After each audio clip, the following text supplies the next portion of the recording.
Efésios capítulo 4, versículos de 17 a 24. Esse é o texto aqui do nosso estudo nesta noite na carta de Paulo aos Efésios. Você também que acompanha essa série de estudos aí pela internet, seja muito bem-vindo e que Deus possa falar ao seu coração também, ministrando a palavra dele por meio desse estudo nesta noite. Vamos lá, Efésios 4, de 17 a 24.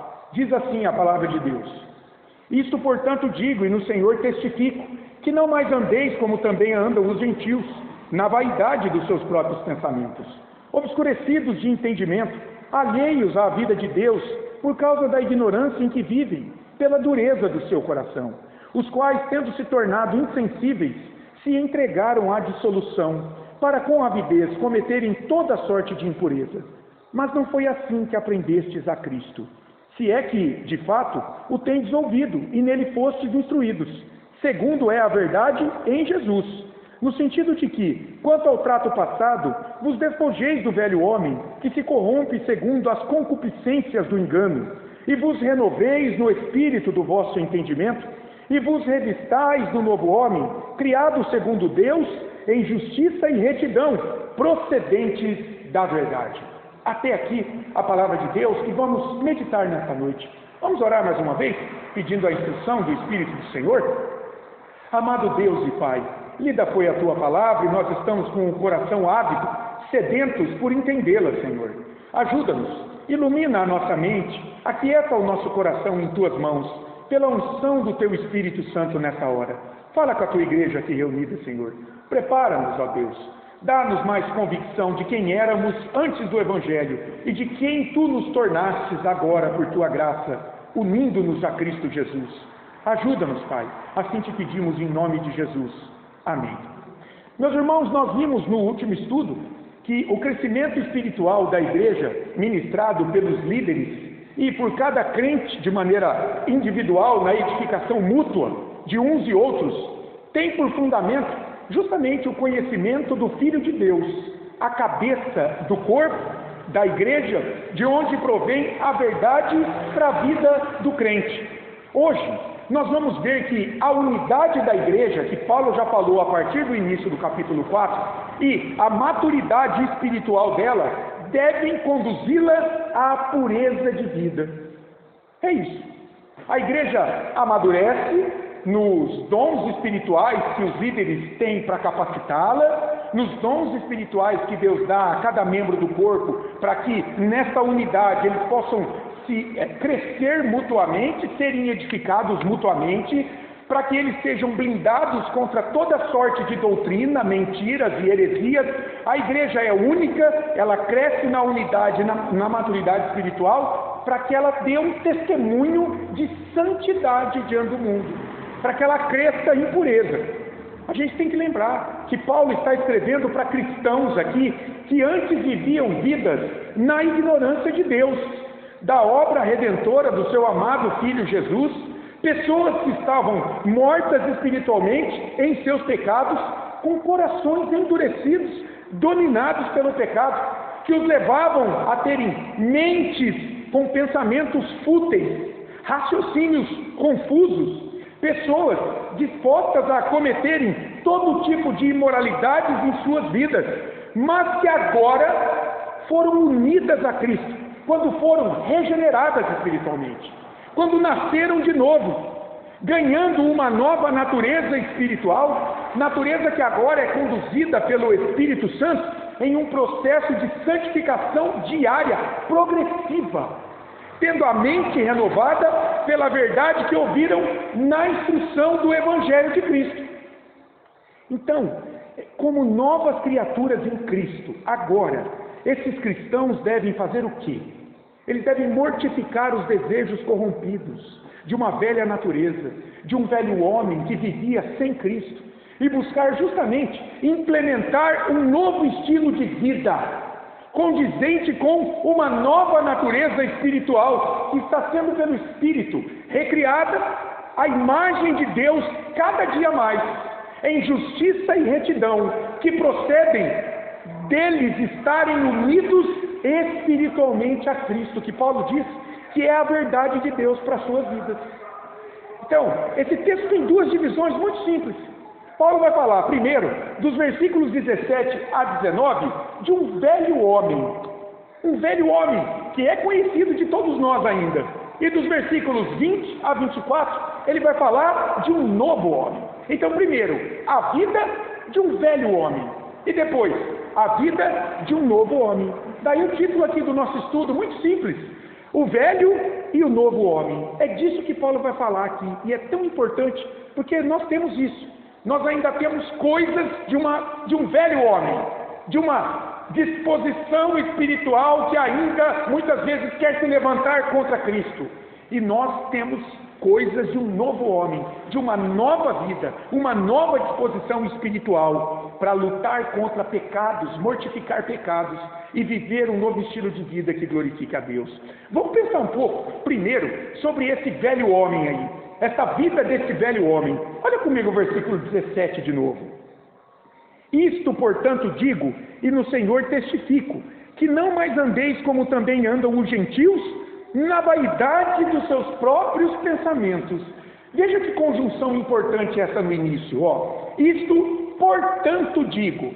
Portanto, quer dizer, em razão da unidade e da maturidade espiritual da Igreja de Cristo, que tem por padrão a maturidade e a perfeição do próprio Senhor da igreja, do cabeça dela, Jesus Cristo. O que se espera da igreja é que ela viva a vida proposta por Deus para ela em Cristo, uma vida vivida em santidade e pureza, diante de um mundo imoral, libertino nas suas crenças e práticas. Ele está ligando o que ele vai falar agora ao que ele explicou antes. Ele falou da unidade e da maturidade espiritual da igreja, tendo como cabeça Cristo. Pois bem, portanto, o que Deus espera de vocês agora? Vida santa, maturidade. Irmãos, Paulo aqui, ele vai exortar a igreja a algo muito sério, que deflui da sua nova vida em Cristo. E, para tanto, ele chama a autoridade e o poder do nome de Jesus Cristo. Sendo Paulo apóstolo, ele diz, e prisioneiro de Cristo. Ele falou isso no início da carta. Lá no capítulo 1, versículo 1. Paulo, apóstolo de Cristo Jesus. No capítulo 3, versículo 1, ele diz, por essa causa eu, Paulo, sou prisioneiro de Cristo Jesus. E no capítulo 4, versículo 1, ele diz, rogo-vos, pois eu, o prisioneiro do Senhor.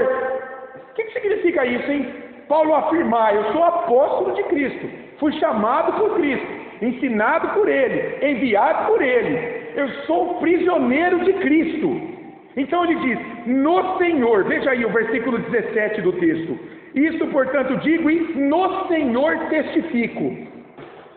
Essa expressão aí, e no Senhor, essa preposição no, lá no grego, é em. É uma preposição que indica posição. Paulo está dizendo assim, eu sou apóstolo, eu estou preso, encarcerado, ligado a Cristo, eu pertenço a Cristo. Esse no Senhor significa tudo isso. Eu estou unido, eu estou coberto pelo sangue de Cristo. Eu sou embaixador da palavra de Cristo. Eu tenho autoridade como apóstolo para falar no nome de Cristo. Ele é meu governante, meu proprietário. Daí no grego essa palavra Senhor, Kyrios, significa alguém que detém controle absoluto sobre outrem. Olha quanta coisa nessa expressãozinha aí. No Senhor. Paulo, irmãos, está em Cristo. Ele está unido a Cristo pelo Espírito. Ele pertence ao Senhor. Ele foi lavado pelo sangue de Cristo. Ele serve a Cristo. Foi chamado por Ele, capacitado por Ele, enviado por Ele, para pregar Jesus aos gentios. Por isso que ele está preso a Cristo. Ele está acorrentado a Cristo, amarrado a Cristo. É daí que deflui a autoridade dele para falar no nome de Jesus. Que coisa impressionante. Veja, guardadas as proporções, Deus faz isso com todo cristão, com todo membro da igreja, do corpo de Cristo. Nós caminhamos habitados pelo mesmo Espírito Santo. Nós podemos, com a autoridade da Escritura, falar, exortar as pessoas pela palavra de Deus. Não uma nova revelação, mas algo que Deus já deixou aqui, para mim e para você. E olha que interessante, ele fala, ó, digo e no Senhor testifico. Testifico. O que lembra esse testifico aí, hein? Testifico tem a ver com o quê? Testemunha. Testemunhar. A palavra testifico, martiromai, significa, irmãos, que Paulo, ele dá testemunha em primeira mão da verdade que ele está apresentando para a igreja. A vida de Paulo, irmãos, foi totalmente transformada. Quando? Quando ele foi achado por Cristo, lá na estrada para Damasco. Então, ele está dizendo que ele pode chamar seus leitores a olharem para ele como, em primeira mão, a testemunha de vida de alguém que mudou completamente ao ser encontrado por Cristo. O estilo de vida de Paulo, antes do caminho para Damasco, era um. Depois que Cristo o encontrou, mudou totalmente. Ele está chamando aqueles leitores, olhem para mim, para o que Cristo fez comigo, e me imitem. No capítulo 5, versículo 1, nós vamos chegar lá, se Deus permitir, é justamente o que ele faz. Sede, pois, imitadores de Deus como filhos amados. Olha que coisa impressionante. Paulo, irmãos, era um novo homem no Senhor. Está vendo a expressão? De novo, unido ao Senhor, aprisionado ao Senhor. O mesmo que ele quer mostrar aos seus leitores, gentios e cristãos, agora. Outrora, eles eram trevas, porém agora eles são luz. Olha a expressão, no Senhor, unidos ao Senhor. Então, como que eles devem andar agora? Como filhos da luz. Ele falou isso no capítulo 5, versículo 8. Pois outrora erais trevas, porém agora sois luz no Senhor, unidos ao Senhor, tendo Jesus como teu governante, teu cabeça. Então, andai como filhos da luz. Por isso que ele diz aí no versículo 17, se é assim, vocês estão unidos no Senhor, não mais andeis como também andam os gentios. Essa expressão, não mais, significa, antes de Cristo, vocês tinham um estilo de vida, acabou. Não andem mais assim. Não andeis como também andam os gentios. Esse verbo aí, andei, peripatel, está no presente do indicativo. Significa, não tenham um estilo de vida agora mesmo, como daqueles que não conhecem o Senhor. Não vivam, não se comportem mais como aqueles que não conhecem Cristo, ou seja, os gentios e os pagãos. É interessante esse verbo peripatel. Lá no grego, irmãos, peripatel significa um caminhante, um ambulante. E talvez na mente de Paulo, vocês se lembram, né? Ele está escrevendo para uma igreja que estava no meio de uma cultura grega. Filosofia grega, salvação pelo conhecimento. Lá na antiga Grécia, existiam os filósofos peripatéticos. O que é isso, hein? Quem eram os filósofos peripatéticos? Aristóteles costumava caminhar com seus alunos para levá-los a quê? A reflexão sobre a vida, a contemplação, a confrontação. Então, os filósofos na filosofia grega antiga eram filósofos peripatéticos, ambulantes, caminhantes. Como é que eles ensinavam os seus discípulos? Tanto é que você não tem livros de Aristóteles, de Sócrates escritos, porque os ensinamentos desses grandes pais da filosofia grega antiga eram de boca. Então o método didático era peripatético, porque ele pegava os discípulos, vamos dar uma volta no quarteirão, e saía. E aí ele ia ministrando, ensinando, refletindo sobre a realidade, sobre as coisas. Talvez isso estava na cabeça de Paulo, quando ele usou esse verbo, não andeis, não mais andeis, como andam os filósofos, refletindo sobre a verdade a partir da sua própria mente. Que coisa interessante, irmãos. Os pagãos, os incrédulos, eles buscam descobrir o sentido da vida, quem é Deus, a sua espiritualidade, a partir dos seus próprios pensamentos, como eram os filósofos no método peripatético, a partir do seu próprio raciocínio, a partir das suas próprias conclusões. As pessoas escrevem livros para entender quem é Deus, como é a sua vida diante de Deus. Elas defendem teses, elas debatem entre si, as pessoas se esforçam para chegar à verdade sobre a vida, como eram os filósofos peripatéticos dentro desse método, caminhante, ambulante, pensando na vida, raciocinando, refletindo, para chegar à resposta da verdade. Mas, irmãos, nesse caminho aí de autorreflexão, o que justamente eles desprezavam? Eles desprezavam qualquer método revelatório que lhes escapasse à razão. Tudo que fugia à razão, tudo que não podia ser provado por evidências, por argumentos, por exemplo, a fé, um método revelacional de Deus nas Escrituras, isso eles deixavam de lado. E eles elegiam como árbitro da verdade o quê? A razão. Entenderam? Então Paulo está dizendo, olha, é furado isso que eles faziam. Não andeis mais como eles andavam. Paulo vai dizer que isso, esse método de absorção, de apreensão da verdade, não tem valor algum diante de Deus. É isso que significa o final do versículo 17. Como é que andavam os gentios? Na vaidade dos seus próprios pensamentos. É bem legal isso aqui. Na vaidade dos seus próprios pensamentos. Ele já havia falado lá em Efésios 2:12, qual era a situação dos pagãos sem Cristo. Eles eram pessoas sem esperança e sem Deus nas suas vidas. Agora eu te pergunto, como podem chegar a alguma conclusão sobre a verdade se vivem sem Deus iluminando suas mentes? Que razão é essa que vai levá-los a apreender a verdade? É por isso que Paulo diz aí, na vaidade dos seus próprios pensamentos. Esse termo aí, vaidade, esse substantivo, mataiotes, significa na futilidade, na falta de valor sobre aquilo que você reflete, produz. Ou seja, algo que não pode produzir um resultado satisfatório e útil. Eu vou trazer uma ilustração para você entender qual o resultado de algo que não produz resultado satisfatório, como os pensamentos desses filósofos, que buscavam obedecer à verdade a partir da sua própria reflexão. Imagina você sentado na frente de uma torneira fechada. Imagina que alguém feche o registro. Nós fechamos o registro de água. Você senta na frente de uma torneira e abre ela. Ok. Você fica olhando essa torneira. Você fica mexendo na torneira. Você levanta. Você dá um tapinha nela. Você fecha de novo. Você abre. Vai sair água dali? Vai se produzir um resultado satisfatório daquela torneira? É isso que é uma ilustração para os pensamentos fúteis desses gentios, que tentam chegar a Deus a partir da sua própria reflexão.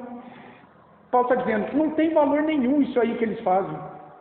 Os pensamentos dos gentios, aqui, os incrédulos em Cristo, não têm valor diante da verdade que é Cristo. Eles não podem chegar a Deus por si próprios e nem podem se sobrepor à verdade revelada por Deus, que é Cristo. Entende a futilidade, a vacuidade, a falta de valor nesse tipo de pensamento? Lá em 2 Timóteo 3:7, Paulo fala de pessoas corrompidas na mente, nos pensamentos. E ele diz algo interessante, gente. Há pessoas corrompidas na mente que aprendem sempre na vida. Eles são curiosos, eles são persistentes, mas eles jamais chegam ao conhecimento da verdade. Está escrito lá, 2 Timóteo 3:7. Há pessoas que têm boa vontade, que buscam o conhecimento, mas jamais chegam ao conhecimento da verdade. Por quê? Por que vocês acham? Porque eles buscam a verdade separada de Cristo, separada da revelação de Deus em Cristo. Jesus disse: eu sou o caminho, a verdade e a vida. Ele não falou uma verdade, como se tivesse a verdade em vários lugares. O artigo é definido, a verdade, a única verdade. O texto aqui ainda vai falar sobre isso. Sabe quem faz isso? Quem busca conhecimento, se esforça, mas jamais chega ao conhecimento da verdade? Os sectários. Quem são os sectários? Os membros de seitas. Eles têm doutrinas estranhas que eles acreditam. Doutrinas extra-bíblicas, separadas de Cristo, da verdade. São como túmulos sempre reformados, para ficarem bonitos por fora. Eles estão buscando doutrina, olha como ele é estudioso, como ele é esforçado, mas por dentro, eles estão sempre cheios de podridão. Por quê? Por rejeitarem a verdade da salvação apenas pela fé em Cristo. Paulo está falando, não pensem assim, cristãos. Não andem dessa forma. Dessa forma vocês não vão produzir nada. Veja, e ele continua no versículo 18.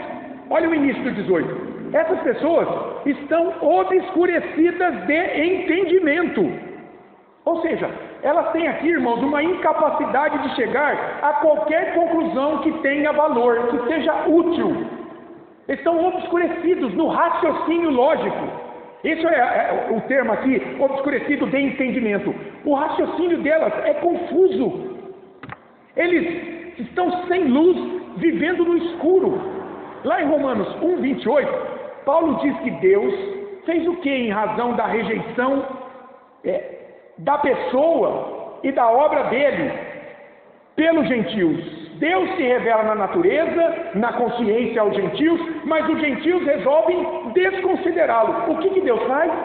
Deus os entrega a uma disposição mental reprovável para praticarem coisas inconvenientes. Eles têm uma mente corrompida, eles têm um raciocínio deficiente, fútil, sem valor, que não produz vida de santidade diante de Deus. Isso significa obscurecidos de entendimento. Você já conversou com pessoas que, à medida que ela está explicando algo para você, você pensa, meu Senhor, o que essa mulher está falando? O que esse homem está falando? Certa vez, conversando com uma senhora, ela é espírita. E eu posso dizer isso porque isso é o entendimento dele. Lá em João 14, Jesus está confortando os discípulos antes da sua partida. E ele disse assim, não se turbe o vosso coração, credes em Deus, crede também em mim. Agora, na casa de meu pai há muitas moradas. Sabe o que ela entende sobre essas muitas moradas? Que há muitos universos, muitos planetas, mais evoluídos ou menos evoluídos. Que a alma de alguém parte para esperar uma nova reencarnação. E essa mulher foi explicando isso, e eu fui olhando para ela, gente, com piedade, com compaixão, com misericórdia. Que falta de entendimento bíblico. Jesus jamais ele quis falar isso. O que ele quis dizer ali é que o céu é um lugar amplo.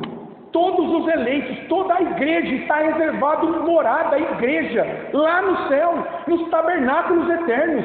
Que história é essa de outros mundos habitáveis por almas pouco evoluídas? De onde ela tirou isso? Veja, o que é isso? Incapacidade de raciocínio. Está obscurecida de entendimento, sem luz, está no escuro, vivem vida sem Deus, alheios à vida proposta por Deus em Cristo, distantes da verdade que iluminaria sua mente para pensar e raciocinar segundo a vontade de Deus, não a vontade de um homem que ensinou isso para ela. E Paulo continua no versículo 18. Está obscurecido de entendimento, raciocínio falho, justamente porque vive distante de Deus, pela ignorância. Está aí, alheios à vida de Deus, por causa da ignorância em que vivem. Veja, alheio aí significa, é um estrangeiro. O estrangeiro é aquele que não pertence a uma nação. Aqui, não pertence à igreja de Cristo. Não teve a mente, a razão iluminada pelo Espírito Santo. Paulo já falou lá em Efésios 2:12 que os gentios eles eram estrangeiros diante da nação de Israel. E em 2:19 ele diz, pela graça de Deus em Cristo, agora eles foram inseridos na família de Deus. Há pessoas, irmãos, que vivem uma vida que não é de Deus. Veja aí, alheios à vida de Deus. Olha que interessante, vida de Deus. Essa expressão de Deus, lá no original, esse substantivo, ele está num caso, lá no grego, quando a gente vai ver o verbo. Esse caso aí, verbo ou substantivo, né? É o caso genitivo. O caso genitivo significa posse. Paulo está dizendo então com esse de Deus, ele está dizendo que há uma vida que pertence a Deus e que ele dá para um pecador quando ele crê em Cristo. Você já parou para pensar que existe uma vida de Deus e uma vida sem Deus? Deus é Senhor soberano sobre tudo. Ele controla todas as coisas. Não é isso que a gente está dizendo. A gente está dizendo que Deus tem uma vida que Ele dá para quando a pessoa crê em Cristo. Enquanto aqueles que se mantêm rebeldes contra Cristo vivem uma vida afastada de Deus. Por isso que Ele diz, por causa da ignorância em que vivem. Ignorância aqui, irmãos, é a ignorância pecaminosa. Justamente por falta de instrução na vida de Deus, dada em Cristo e revelada no Evangelho da salvação. Eles rejeitaram o Evangelho que lhes daria essa vida de Deus. Entende? Que coisa impressionante isso. Deus tem uma vida em Cristo que Ele dá para a sua igreja. Essas pessoas que não pertencem à igreja estão alijadas, estão separadas, distantes dessa vida de Deus em Cristo. E tudo isso por quê? Porque não tem instrução. Veja, irmãos, a importância da instrução do crente na doutrina bíblica. Para quê? Paulo falou no estudo anterior aqui do capítulo 4. Para que ele reconheça a mentira, não seja levado por todo o vento de doutrina contrário à verdade revelada por Deus em Cristo. Capítulo 4, versículos 13 e 14. A importância de um momento como esse de estudo bíblico. Essa ignorância do Evangelho, Paulo está dizendo, produz futilidade de pensamento, raciocínio confuso e inútil, uma mente corrompida, disposta a produzir todo tipo de ofensa a Cristo, como a verdadeira vida de Deus. E a base disso, de tudo isso, dessa corrupção de mente do homem sem Cristo, está aí, é um coração não convertido. Olha o final do versículo 18. Pela dureza do seu coração. Rejeitar a Deus e a verdade do Evangelho, de fato, produz pensamentos e raciocínios sem valor, irmãos. Do tipo assim, olha algumas afirmações que pessoas como essa minha amiga tem. Seguir a Deus é perder a liberdade, rapaz. Outro, se eu for bom, já está bom. Outro, Deus é distante ou irrelevante. Eu tenho que cuidar da minha vida aqui, Deus não está nem aí para mim. Outro pensamento de uma mente corrompida, Deus não está interessado no mundo. Outro pensamento, religião é invenção humana, larga a mão disso. Outro pensamento, a Bíblia é apenas um livro de registros históricos, como qualquer outro livro. Não tem poder nela. Outro pensamento, seguir a Deus é só sofrimento e regras. Veja, conclusões produzidas por uma mente corrompida. Mente que não tem capacidade de valorar as coisas devidamente. Tudo por quê? Pela dureza do seu coração. Essa preposição aí, pela, é uma preposição de causalidade. Está apontando, irmãos, justamente para a causa da mente, do raciocínio confuso e inútil do gentio sem Cristo. E olha aí o substantivo, pela dureza. Esse substantivo dureza é importante. Um coração que é duro. A palavra lá é porose, vem de um termo lá no grego chamado poros. Poros era um tipo de mármore. Então falar da dureza do coração é falar de um coração petrificado. Um coração como uma pedra que é insensível. É insensível às verdades reveladas aqui na Escritura. É insensível a Cristo. Essa dureza, para muitos irmãos, é uma rejeição obstinada, teimosa às verdades de Deus em Cristo. Paulo já falou lá em Romanos capítulo 1, versículo 18 e no versículo 25, Paulo diz assim, que aqueles gentios que rejeitam a Deus, eles estabelecem as suas próprias verdades, as suas mentiras no lugar de Deus e se curvam diante delas.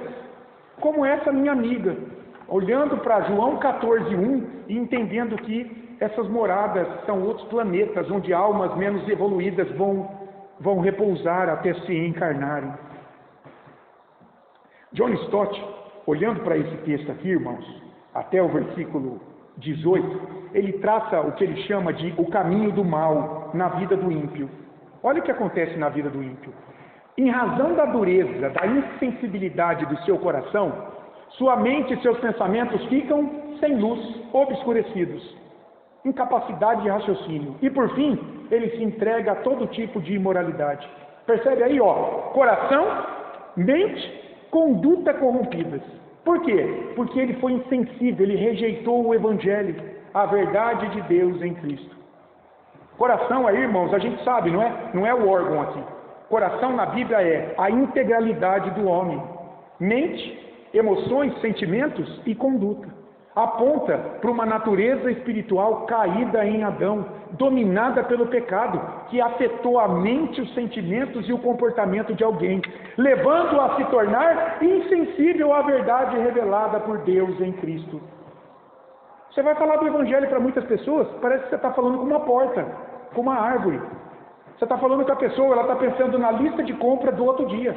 Insensível. Ou então ela quer contra-argumentar com base na sua própria justiça, ou no seu entendimento, como os filósofos peripatéticos, caminhantes.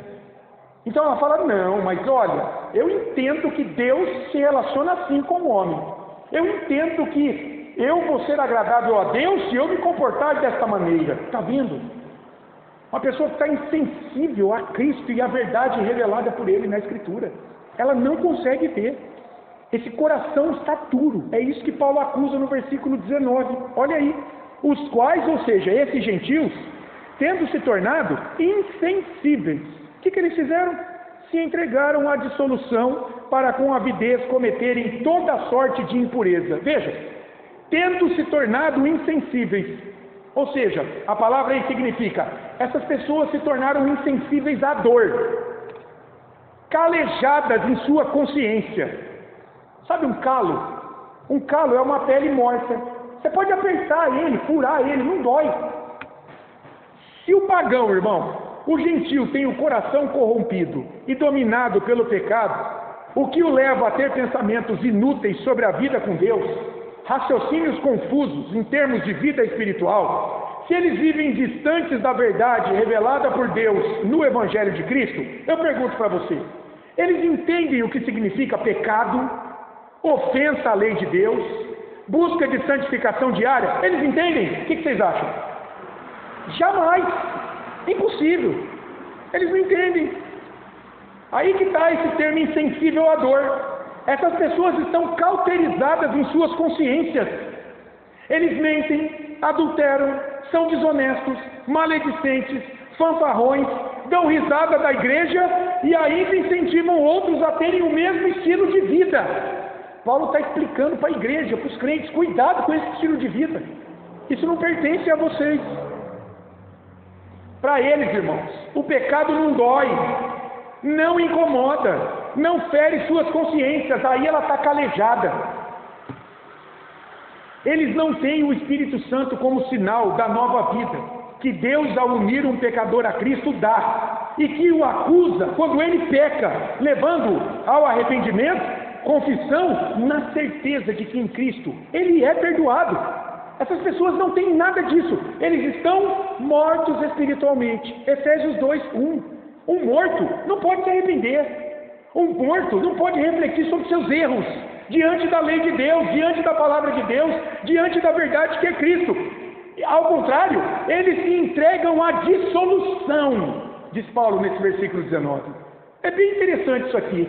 Se entregar aqui a um estilo de vida dissoluto, libertino, o verbo entregar significa entregar alguém a uma autoridade. Qual é a autoridade na vida do incrédulo que o leva a cometer todo tipo de imoralidade? Ele tem um Senhor, não é Jesus, não é a cabeça dele.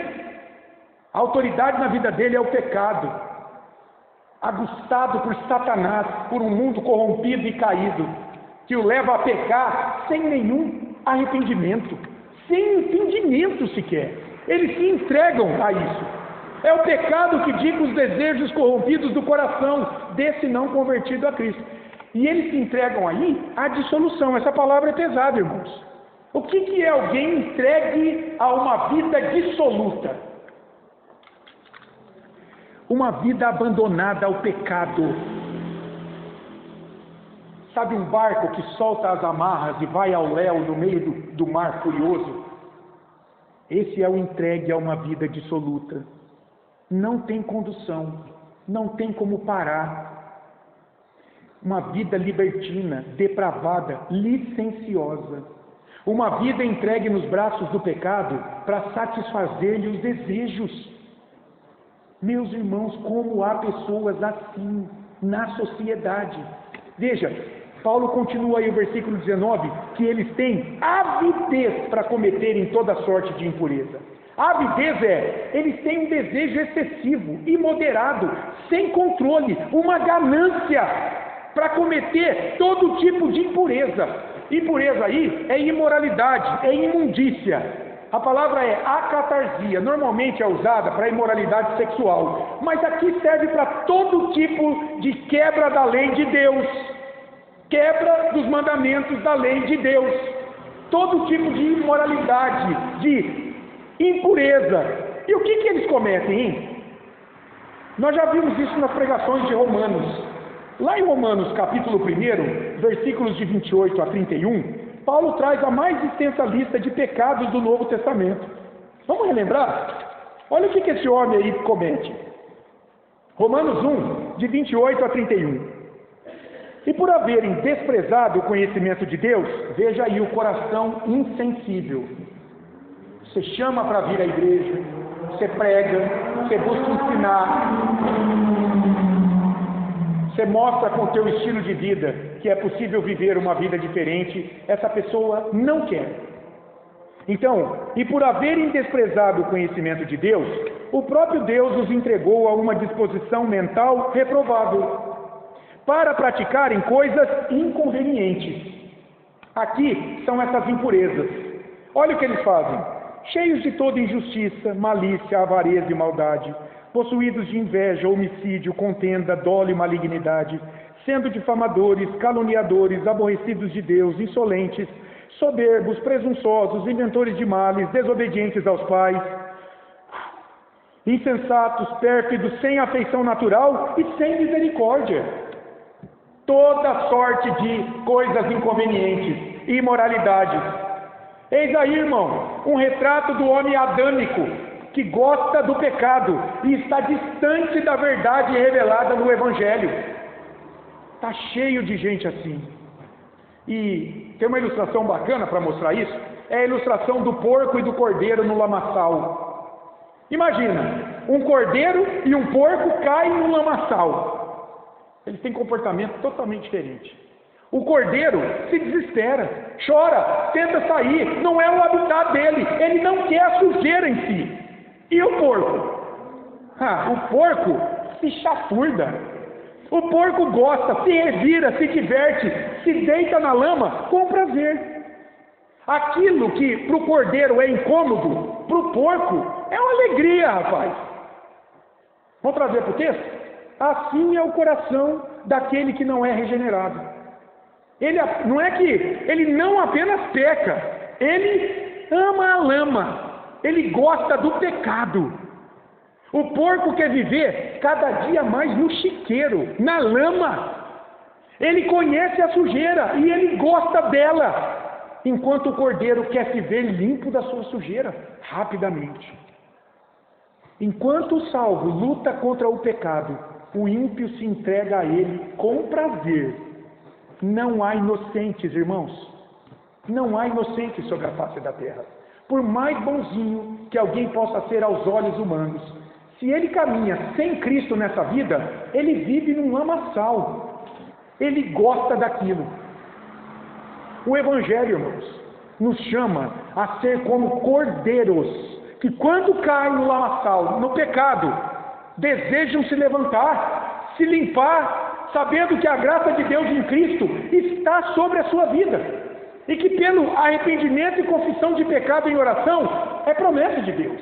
Deus é fiel e justo para nos perdoar o pecado e nos purificar de toda injustiça. 1 João 1,9. Por quê que Deus pode fazer isso? Porque Ele já condenou a nossa sujeira em Cristo, quando Jesus levou os nossos pecados na cruz. Que coisa impressionante! Então agora, Paulo vai poder virar essa página do velho homem e a partir do versículo 20, ele vai falar da vida do novo homem. O fundamento da nova vida em Cristo, Paulo vai começar a dizer, é a união com o próprio Cristo. Olha o versículo 20. Mas não foi assim que aprendestes a Cristo, Olha a conjunção adversativa no início. Mas, todavia, entretanto, com vocês, cristãos, Igreja de Cristo, é diferente. Não foi dessa forma que vocês aprenderam a Cristo. E essa expressão é importante, irmãos. Aprendestes a Cristo, parece meio confuso, né? O sentido aí é que vocês ganharam conhecimento pela instrução de alguém.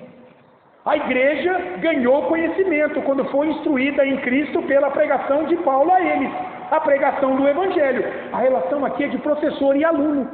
Paulo ensinou, instruiu a igreja sobre Cristo. Alguns estudiosos, porém, quando eles olham para essa expressão, aprendestes a Cristo, irmãos, eles veem muito mais do que um mero conhecimento intelectual de quem é Jesus, do que é o Evangelho, do que é a sua obra. Porque muitos incrédulos têm um conhecimento intelectual disso. Então, muitos estudiosos olham para essa expressão, aprendestes a Cristo, e eles dizem o seguinte: olha, esse verbo aprender está num tempo muito precioso do grego. É um tempo chamado aoristo. O tempo aoristo, quando ele é usado no Novo Testamento para um verbo, ele está dizendo o seguinte: houve algo no passado, completo, cujos efeitos se estendem por tempo presente. Vamos dar um exemplo. Imagine que você sofreu um acidente e perdeu um olho no passado. Houve um evento no passado, consumado, um acidente onde você perdeu um olho. E hoje, no presente, as pessoas olham para você com olho ou sem olho? Sem olho. Os efeitos daquilo lá chegam até o presente. Pois bem, no tempo aoristo, no grego, acontece isso, com alguns verbos. Está dizendo assim, Deus fez algo lá no passado em Cristo, na vida do eleito, que chega até hoje a ele. E o que Deus fez? Paulo falou em Efésios 2:1, na vida da igreja: Ele vos deu vida estando vós mortos nos vossos delitos e pecados. Lá no passado, quando você nasceu de novo, do alto, do Espírito, Deus te uniu a Cristo, ressurreto, te deu vida com Ele. Você estava morto e agora você ganhou vida. Então hoje, essa vida, ela te acompanha ainda. Essa vida agora que você ganhou em Cristo lá no passado, ela precisa ser vista em um relacionamento diário com Cristo ressurreto. Por isso que essa expressão, aprendestes a Cristo, é muito mais do que um conhecimento intelectual do Evangelho. É vida diária com Cristo, porque Ele está em você. Que coisa impressionante! Vocês entenderam isso? O texto paralelo lá de Colossenses 2, vai lá comigo para frente um pouquinho. Filipenses, Colossenses, ó. Efésios, Filipenses, Colossenses.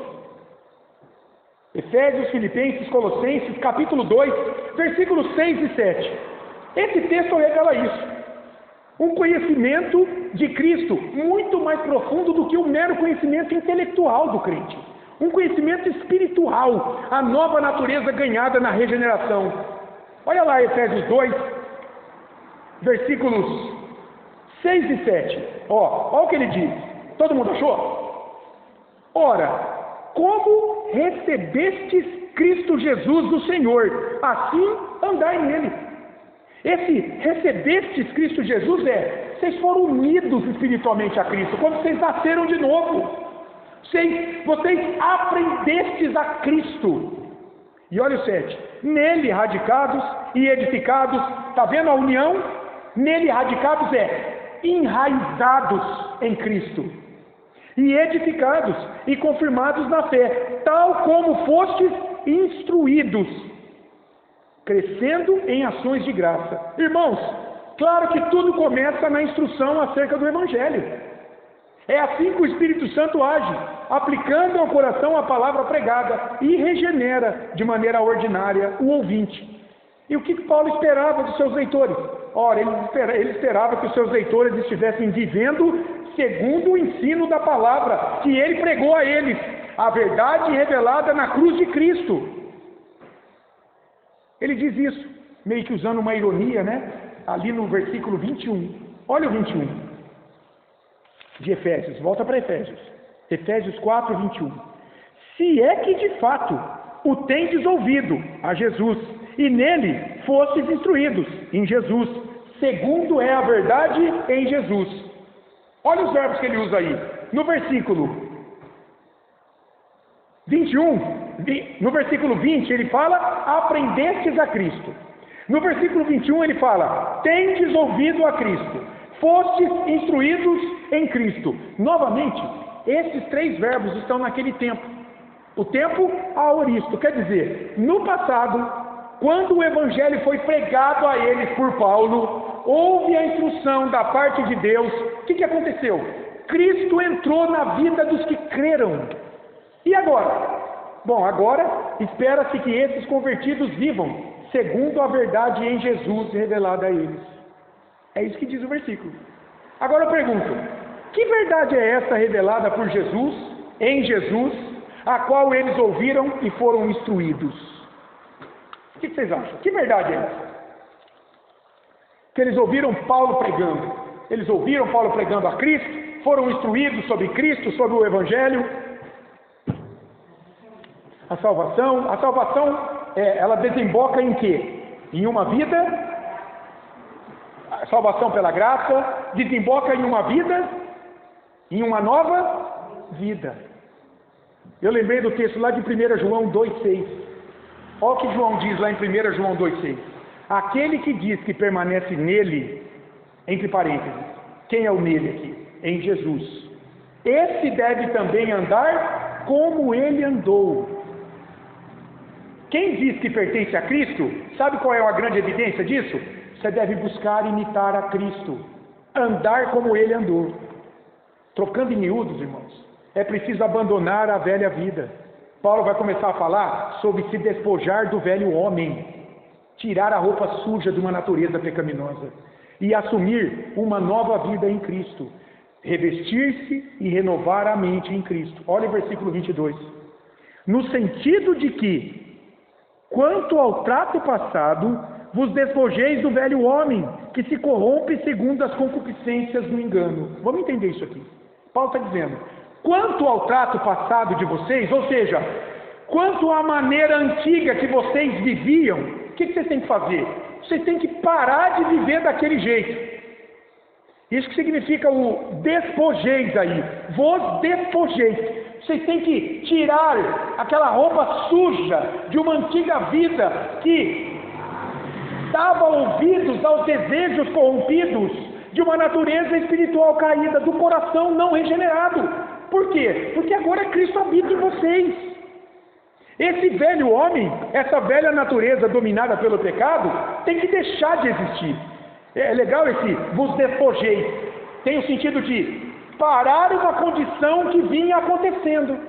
Então, meu caro, você vinha mentindo sem se arrepender da mentira? Opa, agora você sabe que é mentira, que ofende a Deus.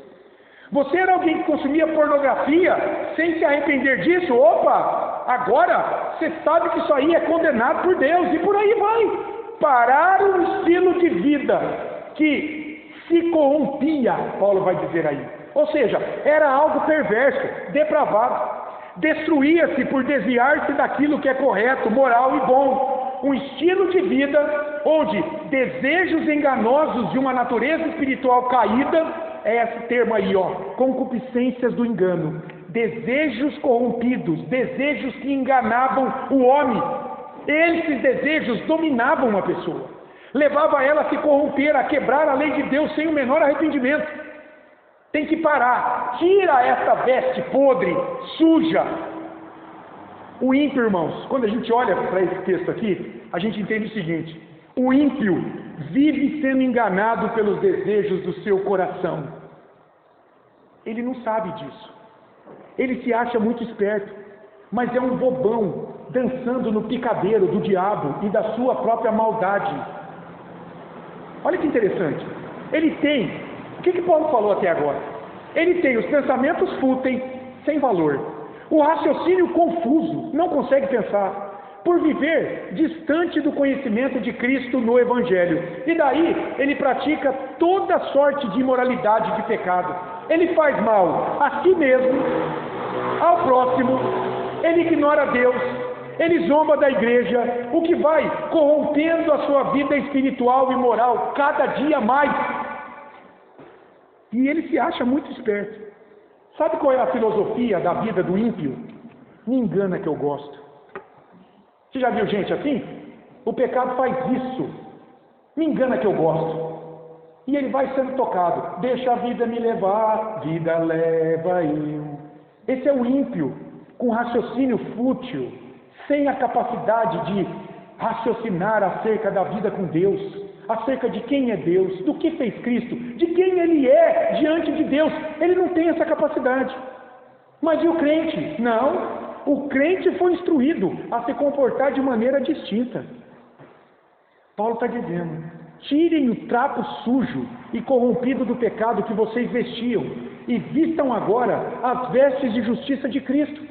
Porque pela ação do Espírito Santo, vocês estão sendo restaurados cada dia mais à imagem de Cristo, para refletirem a sua justiça e sua retidão em uma nova vida que agrada a Deus, vida que procede da verdade por Ele mesmo revelado em Cristo. É o que Paulo diz no versículo 24. Pulo 23, olha o 24. E vos revistais do novo homem. Então, se despojem do trapo, versículo 22. E vos revistam do novo homem, criado segundo Deus, em justiça e retidão, procedentes da verdade. Vos revistais do novo homem.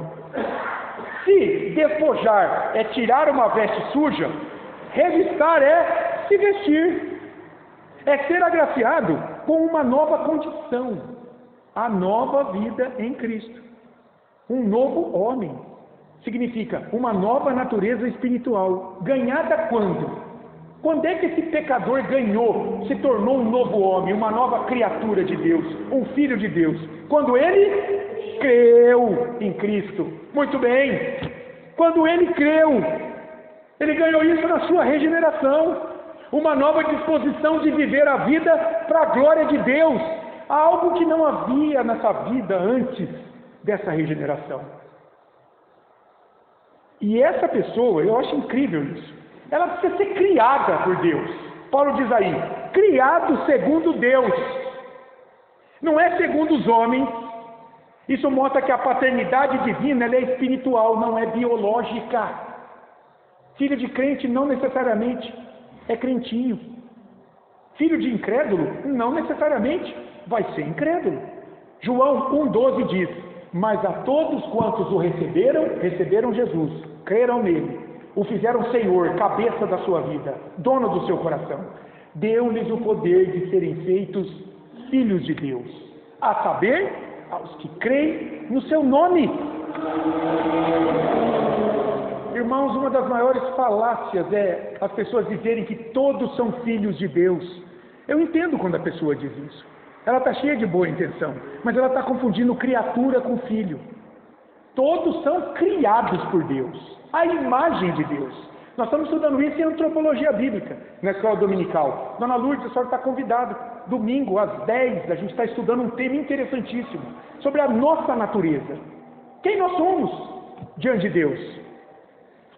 Então, a paternidade de Deus, ela é espiritual. Para uma criatura se tornar filho de Deus, tem que haver uma obra soberana de Deus, espiritual, fazendo alguém nascer de novo do Espírito. E a evidência disso é essa vida agora estar entregue nas mãos de Cristo, a verdade revelada por Deus no Evangelho. Essa pessoa tem que ser criada. O verbo aí é, Deus tem que trazer à existência algo que antes não existia. Um novo homem. Que coisa impressionante. Quando alguém nasce de novo, nasce uma nova humanidade, uma nova pessoa. E essa pessoa agora, ela é criada em justiça e retidão. Porque esse novo homem foi justificado diante da lei de Deus e separado para viver uma vida de santidade para a glória de Deus. Isso significa ser criado em justiça e santidade, ou justiça e retidão. Esse novo homem agora tem uma vida que agrada a Deus. E qual a razão disso? É porque ele está firmado em Cristo. Aí a justiça. Ele foi em Cristo declarado justo de seus pecados diante de Deus. Deus olha para ele agora e o vê como alguém que é aprovado diante da sua lei, diante do seu padrão moral absoluto. Por quê? Porque Deus condenou toda a imoralidade dele em Cristo, então pôde justificá-lo. declará-lo inocente. Aí vem a justiça. E a retidão? Bom, a retidão é que Deus agora o separa para servi-lo em sua vida. Está vendo a exortação de Paulo? Vocês têm que se despojar do velho homem e vos revestir de uma nova vida, das vestes de justiça de Cristo. Esse novo homem é criado em justiça e retidão. Ele é declarado justo em Cristo para ser santo. Deus não chama um pecador para que ele continue na lama como um porco, mas para que, como um cordeiro, ele corra de lá e vai se lavar toda vez que ele pecar.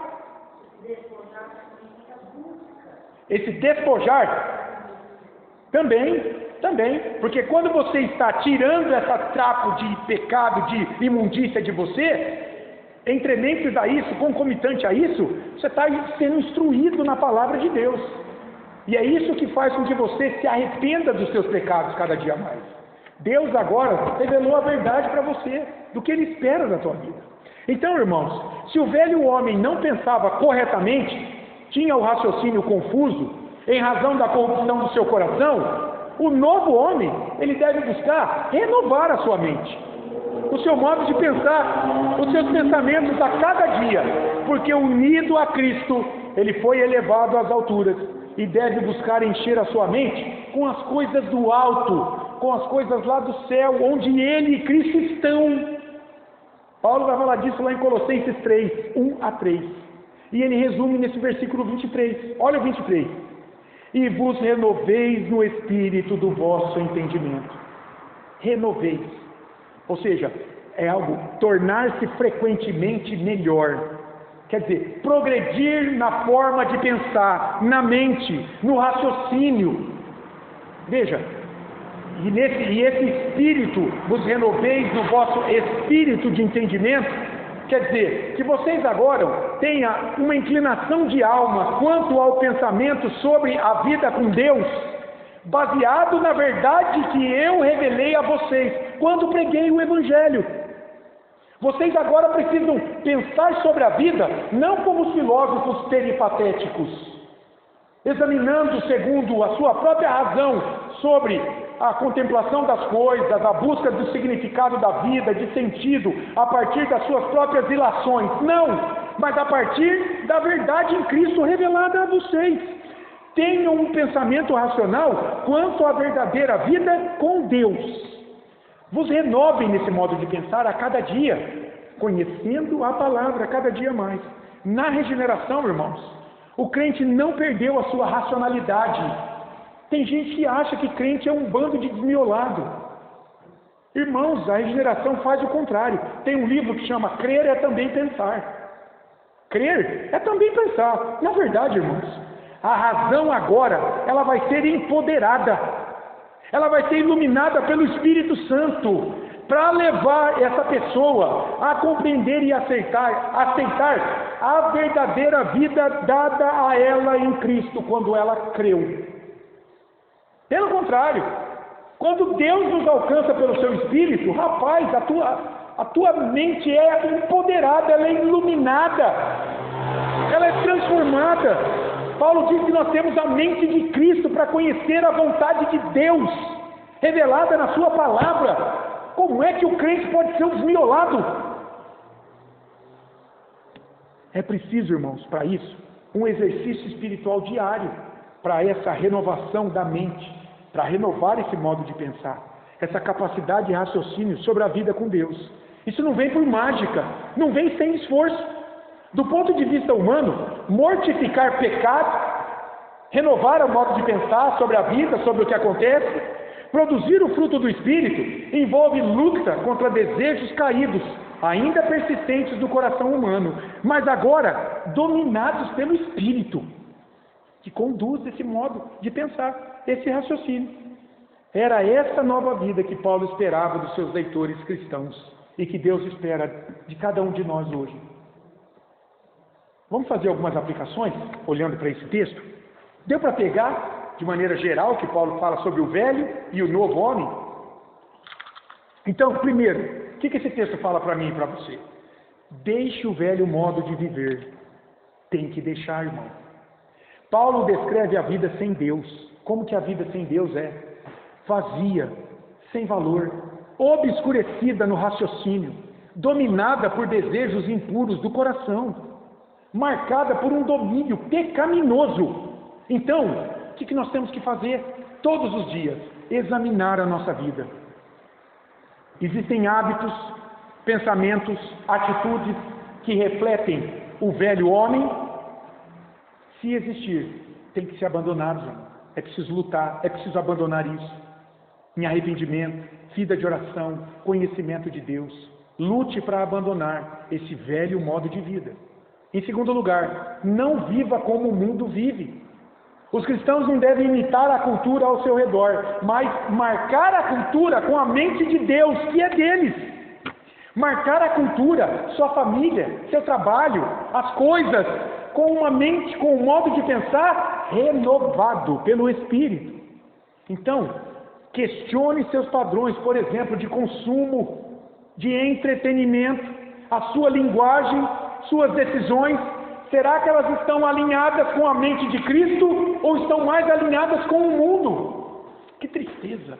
Às vezes, lança um filme que está fazendo apologia de um pecado que a Bíblia condena. Então lá tem os protagonistas do filme estão defendendo um modo de vida extremamente pecaminoso, ofensivo à santidade de Deus. E você vê muito crente agendando horário para ir no cinema, para dar ibope, audiência para isso. Não pode, irmão. Às vezes tem festas populares que defendem valores condenados pela palavra de Deus. E lamentavelmente você vai para o Instagram, você vê foto lá de famílias da igreja, lá no meio daquilo. Não pode. Tem que mudar o quê? O modo de pensar. Não pode viver como o mundo vive.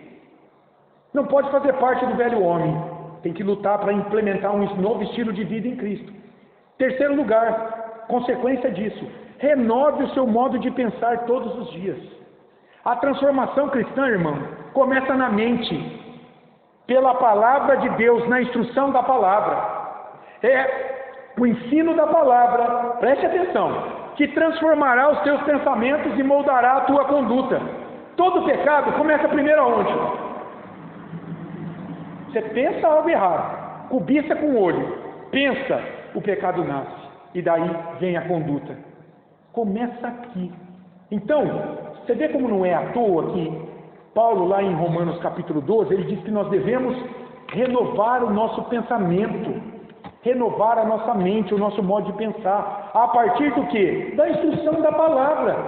É preciso que os nossos pensamentos sejam moldados pela verdade revelada por Deus aqui. Para quê? Para que a gente lute contra o pecado. Mente vazia, oficina, tem que encher a mente com a palavra, meu caro. Entende? Todo pecado nasce primeiro nos pensamentos, depois desce para o coração e se manifesta. Então, invista tempo diário, irmão, em meditar na Bíblia. Separe um pouquinho todo dia.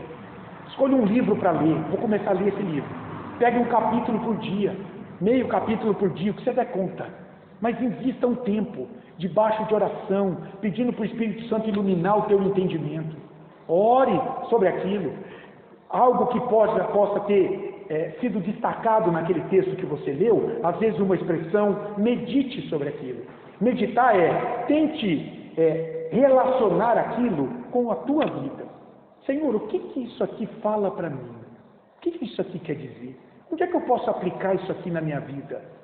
Você vai ver como que o Espírito vai te dando essa sabedoria, vai renovando o teu modo de pensar. Deixa que a verdade molde teus pensamentos, para que você responda melhor às tentações que vão chegar até você. Ainda, vista-se do novo homem. A nova vida tem caráter semelhante ao de Deus, irmãos. Justiça e santidade. Então viva como alguém que foi realmente transformado e que tem prazer em lutar na sua vida contra tudo aquilo que desagrada a Deus. Você tem que manifestar um novo estilo de vida. Demonstre no dia a dia a mudança que Cristo operou em você. Mostre para as pessoas que aquele velho homem que mentia, que era desonesto, que era fofoqueiro, que não tinha compromisso com a igreja, que não tinha amor pela causa de Deus, aquilo ficou para trás. Você vestiu as vestes da justiça de Cristo, que tem sido trabalhado pelo Espírito Santo na tua vida para moldar o caráter de Cristo cada dia mais em você. E por fim, irmãos, o que esse texto mostra? Que a vida cristã exige decisão diária. Despir-se do velho homem e vestir-se do novo não são coisas que acontecem por mágica, irmão. Devem ser atos intencionais, deliberados, decisões. Eu quero mudar. Decisão madura por seguir a Cristo, por implementar um novo estilo de vida. Irmãos, às vezes eu converso com pessoas aqui e eu vejo isso. Tem pessoas aqui que tinham tudo para ainda estar se chafurdando na lama. Tinham sucesso, tinham glamour, tinham expectativas de serem astros internacionais até, mas foram achados por Cristo. E disseram, chega, isso aqui eu não quero mais. Se despojou do velho homem. E está colocando sobre si as vestes da justiça de Cristo. Que coisa maravilhosa, irmãos. É o que Deus faz. Então esse aqui foi o estudo dessa noite para nós. Foi um estudo bem bacana, bem proveitoso, né? Para a gente pensar sobre esse velho homem, suas características e confrontar a nossa vida. Eu me pareço mais com ele ainda ou já estou me parecendo mais com um novo homem? Isso é importante, tá bom? Alguém quer comentar alguma coisa? Antes da gente orar, desfrutar ali de uma confraternização. Você também que acompanha essa série de estudos, venha para cá terça-feira, se você mora em Nova Granada, terça às 8 da noite. Depois aqui do nosso estudo, uma oração, a gente tem uma confraternização. Tem sido um momento muito gostoso, muito deleitoso na vida da igreja. Vamos orar então? Senhor, obrigado por esse tempo que o Senhor nos deu aqui nesta noite, diante da Tua Palavra, que nos exorta a de fato, ó Pai, confrontarmos a nossa vida, para analisarmos se ainda temos nos parecido mais com um velho homem que se corrompia por um coração caído, ou se temos manifestado diante dos homens, diante do Senhor e a nós mesmos, características de uma pessoa que foi unida a Cristo em espírito, que nasceu de novo, Senhor, para produzir o fruto do Espírito para a glória do Teu nome. Ó Deus, que o Teu Espírito nos instrua nesse sentido, que o Senhor confirme cada dia mais essa salvação que chegou por graça até nossas vidas. Quero Te agradecer, ó Pai, pelos meus irmãos aqui presentes. Eles têm sido um lenitivo ao meu coração, têm sido verdadeira motivação para o preparo desses estudos, para a minha vinda aqui todas as semanas. Obrigado, Deus. Abençoe ricamente a vida deles. Repreende o inimigo para que ele não roube a palavra semeada ao coração deles nesta noite. E que eles saiam daqui, Senhor, jubilantes, por serem novas pessoas nas mãos de Cristo, estarem de fato caminhando uma nova vida, que vive agora em justiça e retidão, para a glória do Teu nome. Obrigado, Senhor, pelo Teu favor imerecido em Cristo Jesus em nossas vidas. Continua a abençoar-nos no restante desta noite, leva-nos embora debaixo da condução e da graça e da proteção do Senhor. Fica conosco, ó Pai, no curso desta semana. Assim Te pedimos em nome de Jesus. Amém. Amém. Deus nos abençoe.